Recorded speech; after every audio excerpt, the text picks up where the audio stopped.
Okay, I've started recording. Okay, so this is Ted Rall recording Howie Hawkins. It's 1:03 p.m., Thursday, October 29th, 2020. Mr. Hawkins, do I have the right to your permission to record this call? Yes. Thank you very much. Anyway, so I'll just get to it, I'm just going to I have a range of questions that are going to be some horse racy and then more issue and policy oriented. First question, is Donald Trump an existential threat to America or American democracy? I don't really think so. I think he's lazy, incompetent. He's a terrible person. The rhetoric he's put out there since he announced his campaign has, divided the country. That's his whole point. Corporations move jobs overseas, and he wants people to think the Mexicans did it. So there's a lot of irrationalism. I mean, the guy's not good, but I think he's about to get his butt kicked in this election because now that people have seen him, it's really moved the needle. So we got life or death issues, a climate emergency, an inequality crisis with working class life expectancies in decline, a new nuclear arms race. And Donald Trump has just continued in that regard what was going on with the Obama-Biden administration. So we get a Biden administration, we don't have solutions to those problems. Those are the existential threats. Do you think Joe Biden will be or would be an improvement over Donald Trump? And if so, in what ways? And if not, in what ways? I think it'll be an improvement with respect to public health. I mean, Trump has really been a dummy with this COVID thing. And, he could be running on having, suppressed community spread if you just listen to the public health advice. Instead, it's killing him. And I think Biden will take their advice and will do better in that regard. But with respect to the climate emergency, Biden is pro-fossil fuels, pro-nuclear, and you look at, to the extent they put details out there, like they say, we're going to retrofit 5 million buildings in 4 years for energy efficiency and clean power. Well, there are 120 million buildings in the country.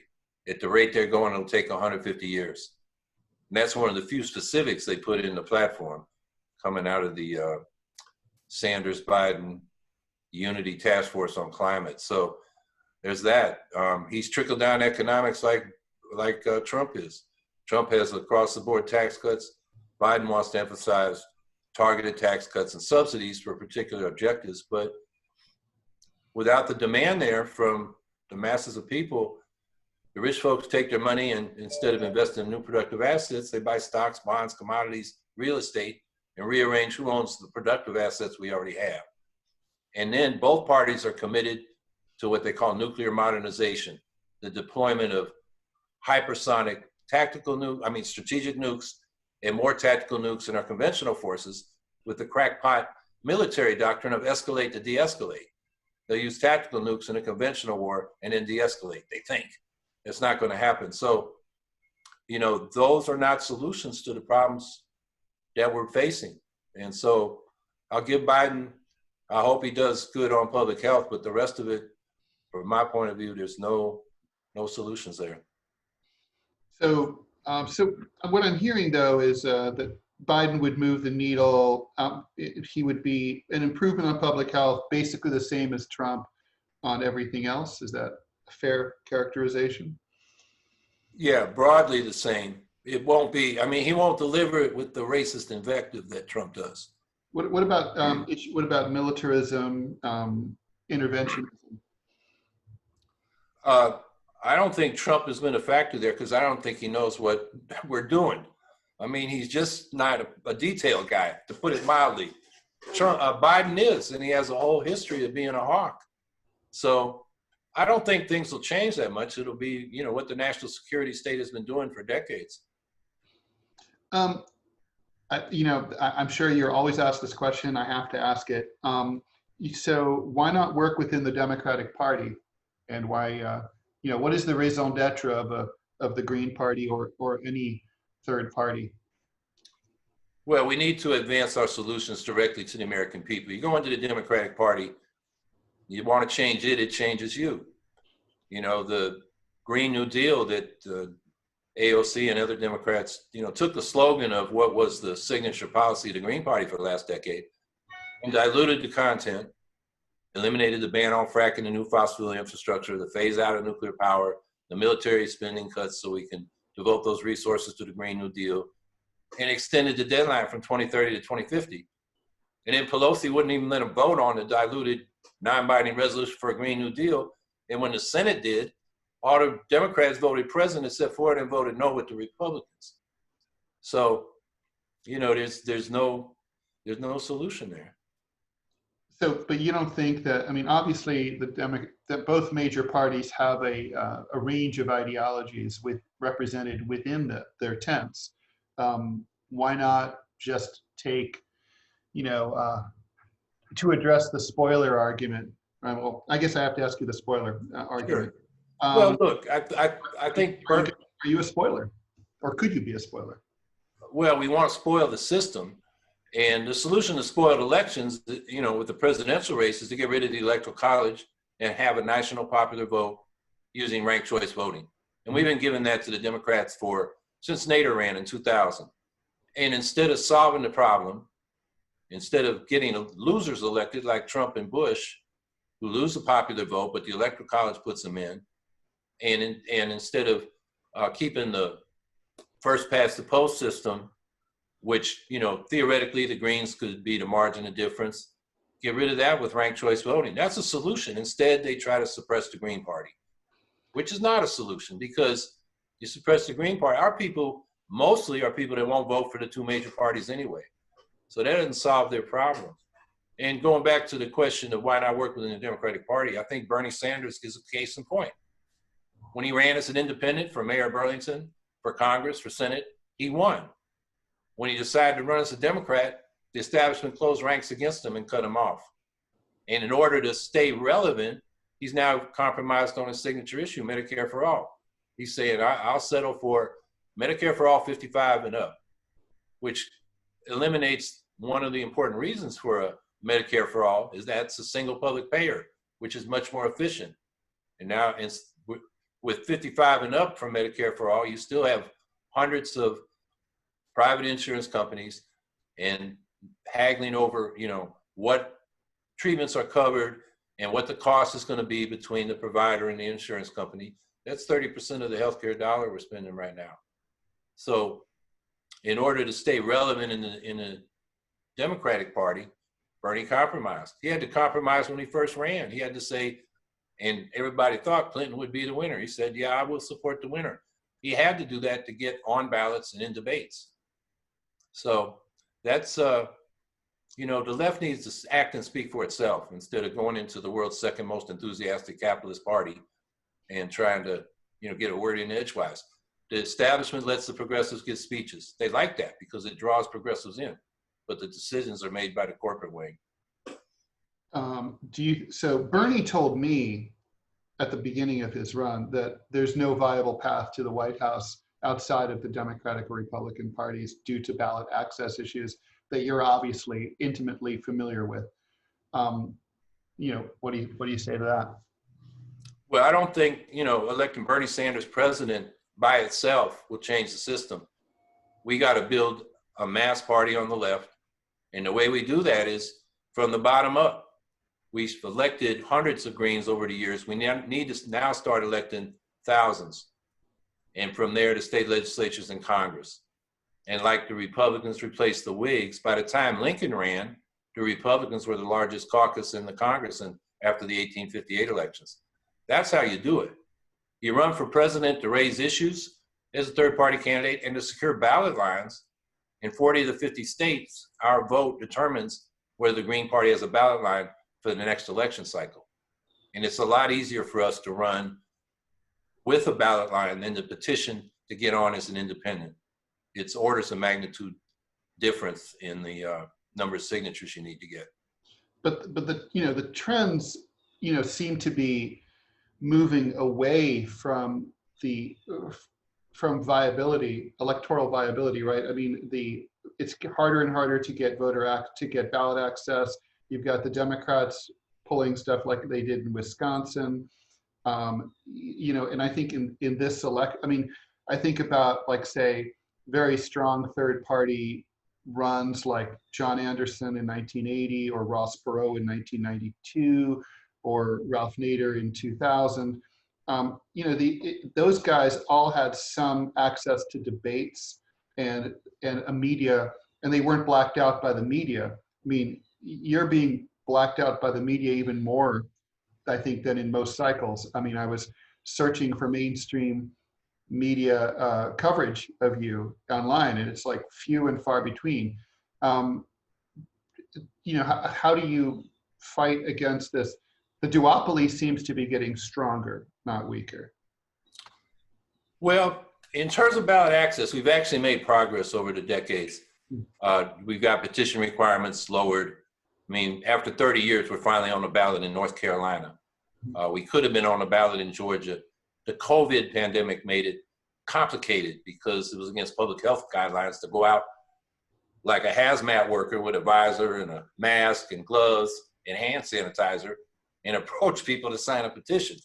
People look at you and go the other way. So that was difficult, but we've actually made progress in that regard.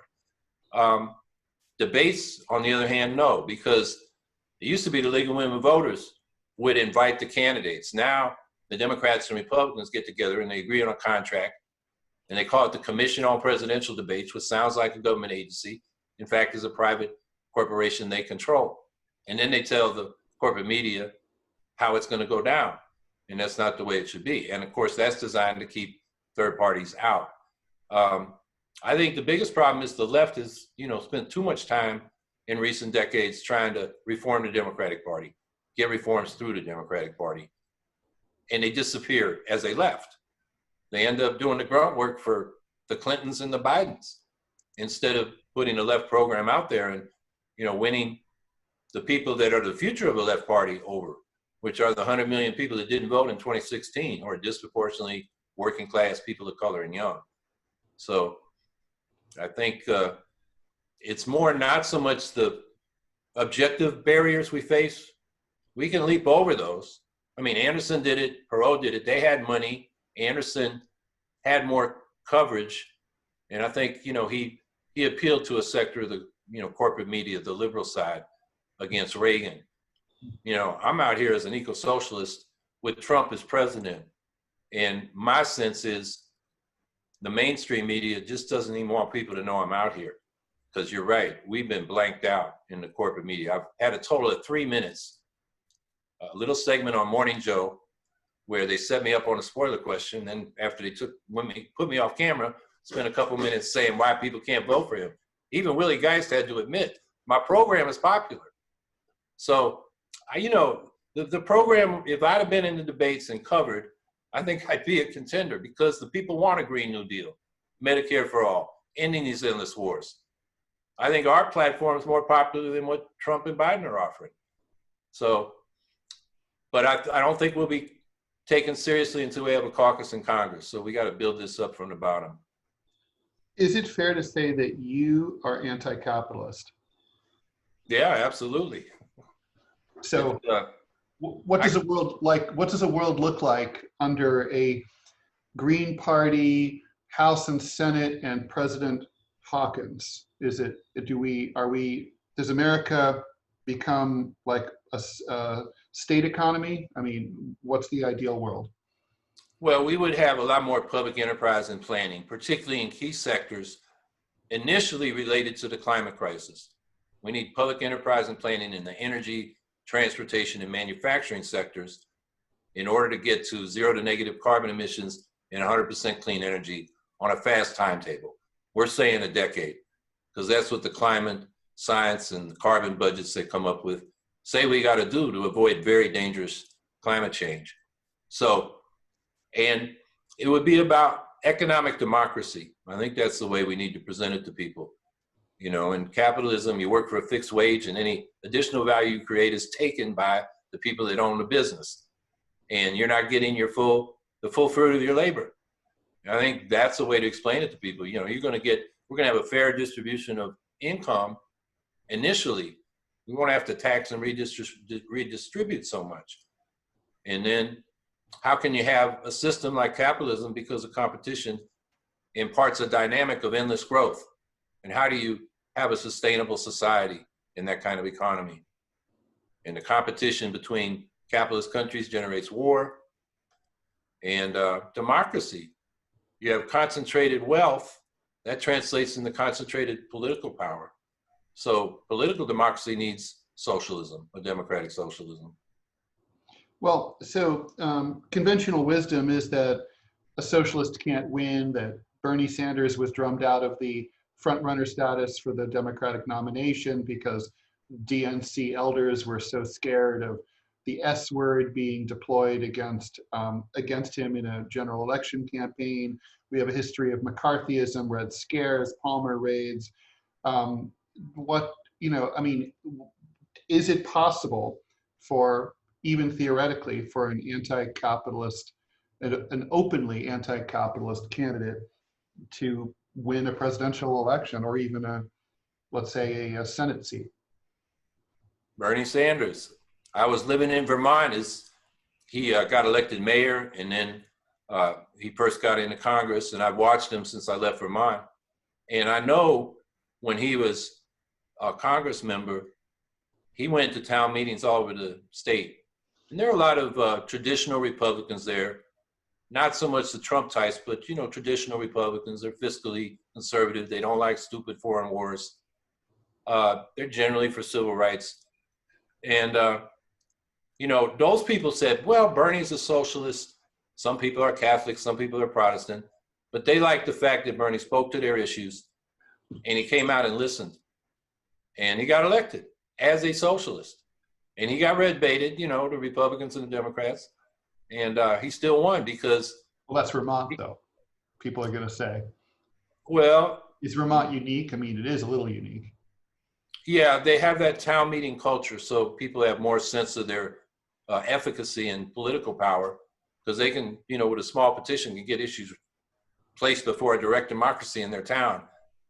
But no, I've seen people do that. Even the people that have been elected as Democrats as open socialists.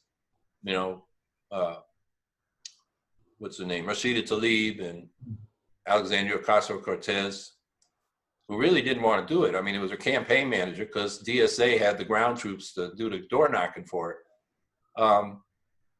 I think we're in a place now where socialism used to be a conversation stopper. Now it's a conversation starter. And so I think, the debate is open, and getting into the debate is half the battle. How about speaking, you brought up AOC and Representative Tlaib. Are they going to be absorbed by the Democratic Borg? Are they going to be forced? Are they already sellouts? Or are they going to be, if not, are they going to be forced to sell out? Or, what do you think of the prospects of democratic socialism inside the Democratic Party? I think they'll be marginal and they will compromise. I think AOC is compromised, like that non-binding Green New Deal resolution, which was watered down. She's pro-nuclear power, which I don't know how much she knows about it. I've been involved in the anti-nuclear movement for a long time. I'd like to talk to her about that.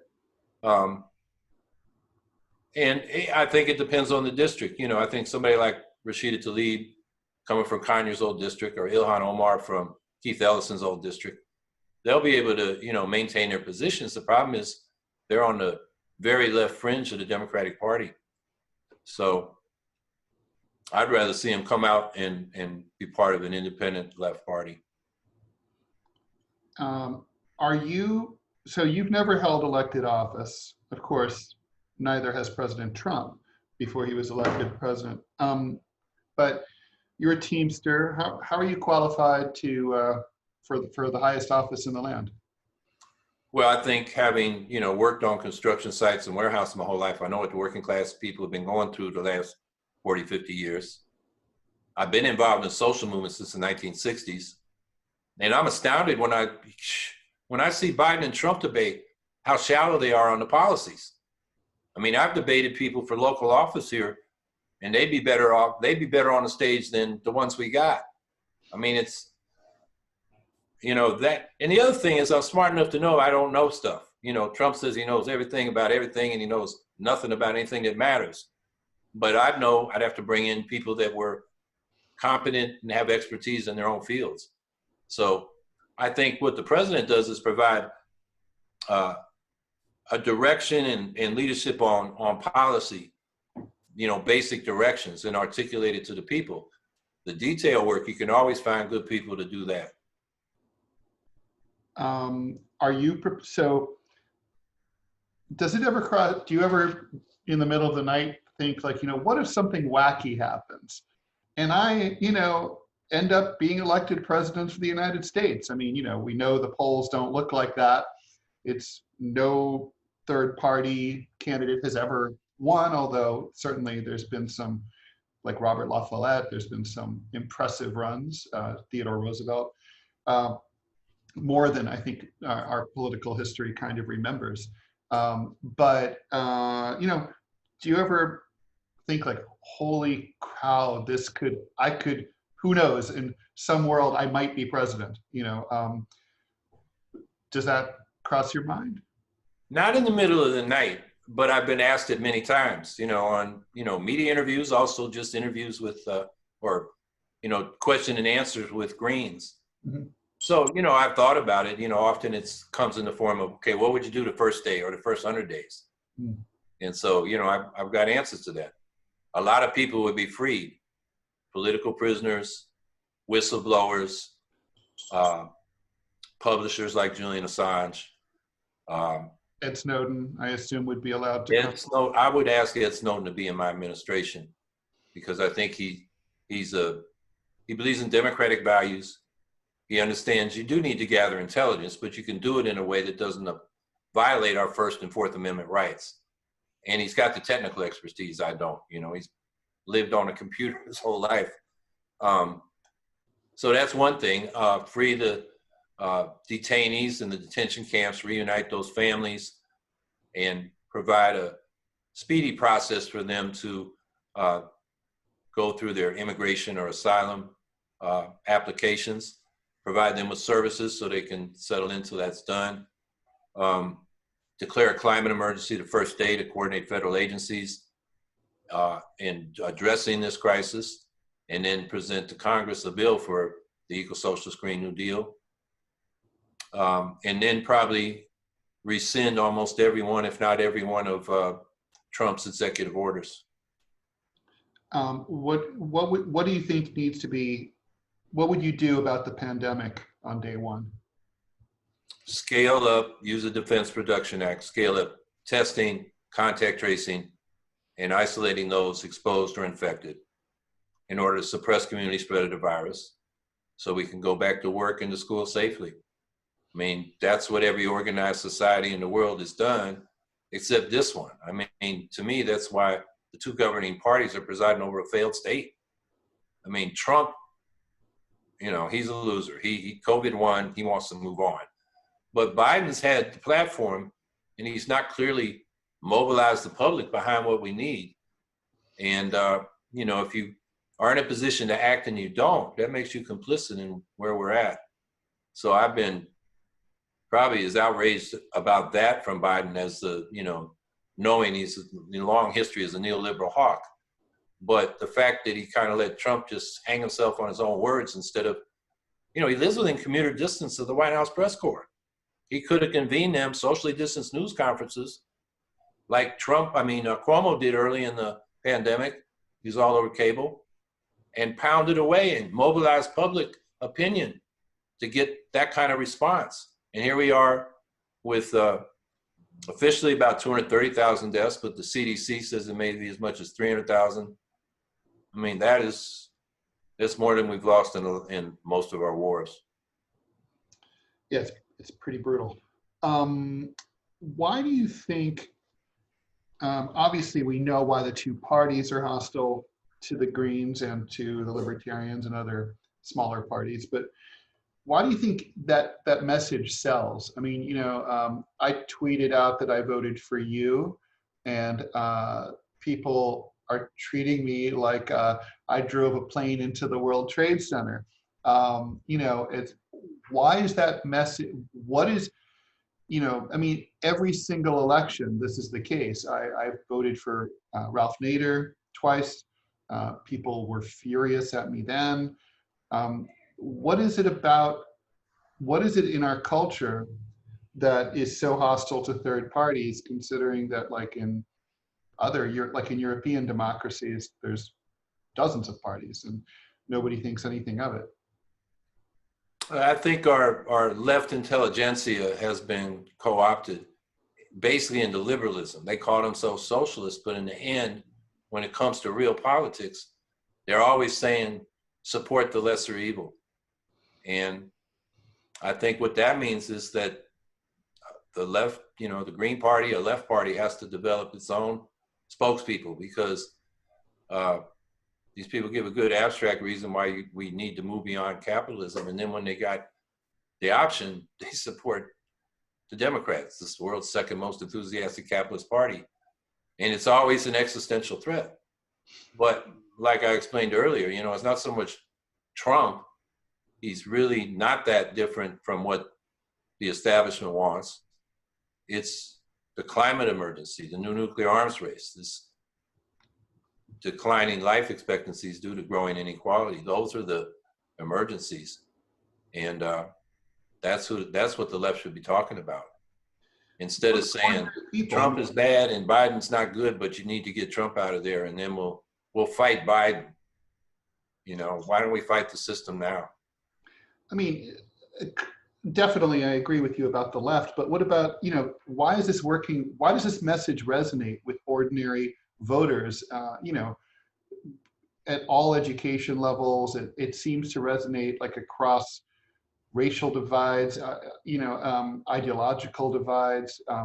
People are just scared, you know, like third party is wasting your vote. A vote for the Greens is a vote for Donald Trump. Like, why is this resonating with the public? Well, it's repeated over and over. It's the conventional wisdom. But you also have to understand that the largest block of voters are those who don't vote. And they don't buy that argument. They're disgusted with both parties. And people say they're apathetic, but I've done a lot of door knocking. I think people are alienated and they feel powerless. And they stop, you know, maybe paying close attention to policy issues because it's painful when you feel you can't do anything about it. And so you turn to private life. That's the future of a left party in this country, because that 100 million people that didn't vote in 2016 are disproportionately working class people of color and young people. Do you have any numbers or solid numbers or even just presumed numbers internally that tell you roughly what percentage of voters turn up for the Greens who otherwise would have just simply, like, if you didn't exist, what percentage of them would not vote at all? What percentage would vote Democratic? What percentage would vote Republican, and so on? Well, we have the exit polls from 2016. 61% of Jill Stein, the Green candidates, voters would have stayed home, they told the exit pollsters. And in that case, 25% said they would have settled for Clinton, and 14% said they would have voted for Trump. And whatever percentage is left said they'd vote for another third party, I guess. So the majority of our people would have stayed home. So, you know, that's what we do. We bring new voters to the polls. In a way, that's what, but, you know, I think that's also what Trump has kind of did too. He kind of created a new class of voters out of not previous conservative non-voters. Yeah, to some extent, although I think the core of his base was Republican and middle class. You know, they talk a lot about the Obama to Trump blue collar vote, but that was actually pretty small. It was the middle class folks, and particularly, you know, suburban white folks. I can remember Schumer and Rendell saying, for every blue collar worker we lose in the Midwest, we're going to get 2 of these suburbanites, you know, in Bucks County and Philadelphia. But they didn't get them. They lost both. And that, you know, that was a problem with their message. They took the working people for granted. True. Two-part question about Europe. Why are the European Greens relative, comparatively far more electorally successful. They have 52 out of 751 seats in the European Parliament. Should we, and the second part of that question is, should the US move to a parliamentary system as they have in Israel, Europe, other countries? Well, it's the proportional representation system. I mean, England has a parliamentary system, but also first past the post elections for the House of Commons. So the Greens have one member of parliament there, and we got one in Canada where they have the same system. So that's an institutional barrier. So yeah, we talk about ranked choice voting. We're also talking about ranked choice voting for multi-member districts for legislative bodies. And that's a system of proportional representation. So they have that advantage. They also, because they have that, they have multi-party systems and a political culture that understands that. I mean, even in Canada and even in England, where in New Zealand, before they went to proportional representation, they have more than two parties, even though the first past the post system pushes voters toward two parties because they vote for the lesser evil to stop the greater evil. So I think it has to do partly with American political culture. We've just had the most entrenched two-party system in the history of the world, as well as the winner-take-all plurality winner system. Sorry. How do you, so what's the party strategy, your strategy, party leader strategy about building the Green Party as a truly national party where, school board members and state house races all have Green Party candidates? I voted recently in Suffolk County. There was, besides you, there was no one else running for Congress or town council or anything on the Green line, and even Working Families was just cut and paste from the Democratic line. What are the chances, and how are you addressing that? Because it seems like that's an important challenge. Well, my campaign has been talking about, and after the election, we're going to keep going and actually provide organizing assistance to organize local chapters where we have a mass party, where we have, a mass membership party where people can plug into the Green Party in their local community and get involved, and educational as well as action would be, the activities. And from there, you run local candidates, and we can win. I mean, the Greens, to the extent we run local candidates, we win like a third of them at the municipal level or the school board level.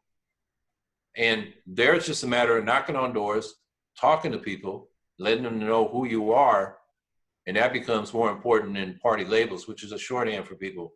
When most people go to the ballot, they don't know who all these people are. They just vote their party line. And we can win those. And then we start electing thousands to that level, and then we can go from there to state legislatures and Congress, because it gets over that psychological hurdle that we can't win. Well, we have one. If we elected this person to city council, why can't we elect a Green to the state legislature or Congress? And I think that's the path forward for us. So I paid close attention to the Wisconsin ballot access fight.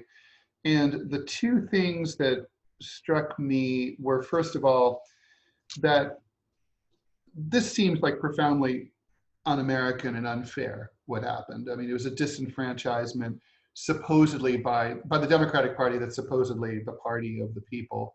And then the part that really stuck out was the letter that was signed by the large group of environmental organizations, NGOs, that basically supported that. Is there, and it seemed like there wasn't any kind of pushback in the media defending the Greens. Do you think that you need to be more aggressive, more to fight back against sort of being betrayed by people who should either be allies or should at least stand out of the way? Well, at least the progressive media would publish my responses, like to the environmentalist letter or the prominent progressives letters, Common Dreams and so forth. Common Dreams runs their letter, they don't run my response. I can get my responses, and Counterpunch has run my responses, but they don't have the same reach as Common Dreams as some of these others. I mean, these letters go back to early 2019, and or was it early 2020? Yeah, well, yeah, early 2020.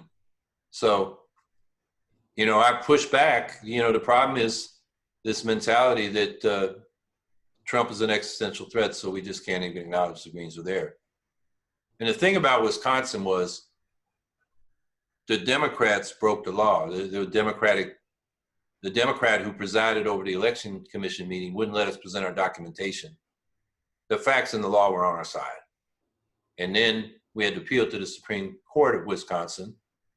And they started asking, well, have the ballots been sent out? Have they been printed? This is 10 days or 12 days before the deadline. And that wasn't relevant to our case. Our case was, did we provide the proper documentation and were our signatures good? And they were. So then the Democrats started messaging that absentee ballots had already been mailed out, and it confused everybody. And that turned out not to be true. And then while they waited for these election districts to report back on what they'd done with printing and mailing the ballots, it came up to 2 days before the deadline. And so then the court decided, you're too late, and we can't consider your case on its merits. So the thing that's striking about it is every step of the way, in this case and all the others we've had around the country, is that on election boards, election commissions, and in the courts, it's strictly partisan. Except that last Republican that flipped over to the Democrats to knock us off the ballot in Wisconsin. Strictly partisan. We have a country where the two governing parties preside over their own election. Other countries have independent, nonpartisan civil service agencies administer elections. So you get this situation where the Democrats and Republicans try to treat us like pawns on their chessboard. And like I was talking about earlier, we're really not a big factor. The electoral college, voter suppression, those are the big factors. And also your message to the people. I mean, if the Democrats had a more populist economic message, they would clean up. But they don't. I mean, when you think of Biden, what's he for? His message is, I'm not Trump. I mean, that's the core message. It'll be the first time, if it works, it'll be the first time a campaign like that ever successfully seats an incumbent. First time for anything, but it's weird. Yeah, but Trump is so off, just out there in his rhetoric that, I think people got tired of it. Enough people that not being Trump is good enough for a lot of people. It's the tone. I mean, his policies don't seem that different to me from previous Republicans. In some ways, they're better, like especially on militarism. Well, he increased drone strikes. He's got more troops in the Middle East. But I don't think it's Trump, because I don't think he's paying close attention. I don't think he really knows what they're doing. I think it's just a national security state. Although he did talk to the Taliban, no one else would. Well, okay, that's, I think, what you got to do. You need a political solution in Afghanistan. And Biden's policy is, yeah, let's draw out the ground troops, but emphasize special ops, snatch and snuff teams and drone strikes. Yeah. That was what he emphasized in the Obama administration, and that's not going to make friends around the world. Nope. Do you have anything else you'd like to say? Anything you want?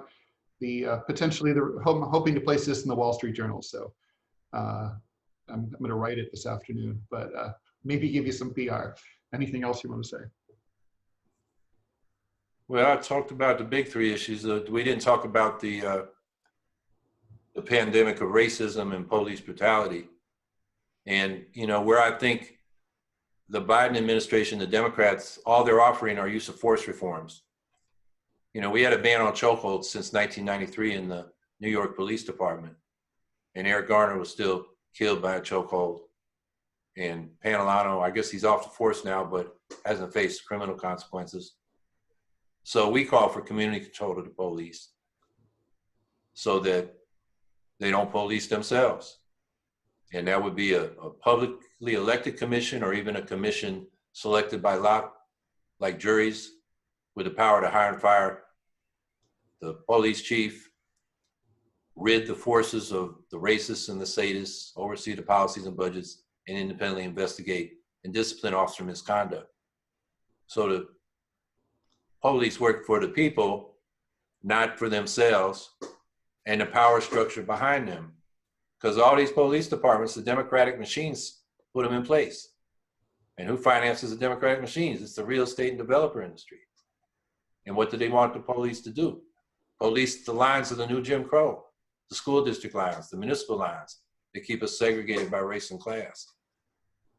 And that's why they focus on harassing downscale people, particularly black people, to keep them down and out of upscale communities, harass them over low-level offenses and non-criminal behavior. And then in those communities, when there's serious crimes, assaults, rapes, murders, carjacking, home burglaries, and the police only clear about 25% of those kind of cases with arrests. And I think the most shocking statistic is that 60% of victims of those crimes don't report them to the police because they're afraid they might get charged because they were at the scene of the crime. Do you think the cops need retraining, or do they need to be fired and we start from scratch? I think if you had community control and they had a policy of community policing and focusing on the serious crimes and not the petty crimes, and got promoted on the basis of solving problems with the beats they have in the community rather than the amount of tickets and arrests they do. They did that in Richmond, California, with Chris Magnus under Gail McLaughlin, a Green mayor. And what happened was the cops that were there to do like they did, a lot of them are veterans in Afghanistan or Iraq, they quit. That's not why they joined. They didn't want to walk beats and get to know the community.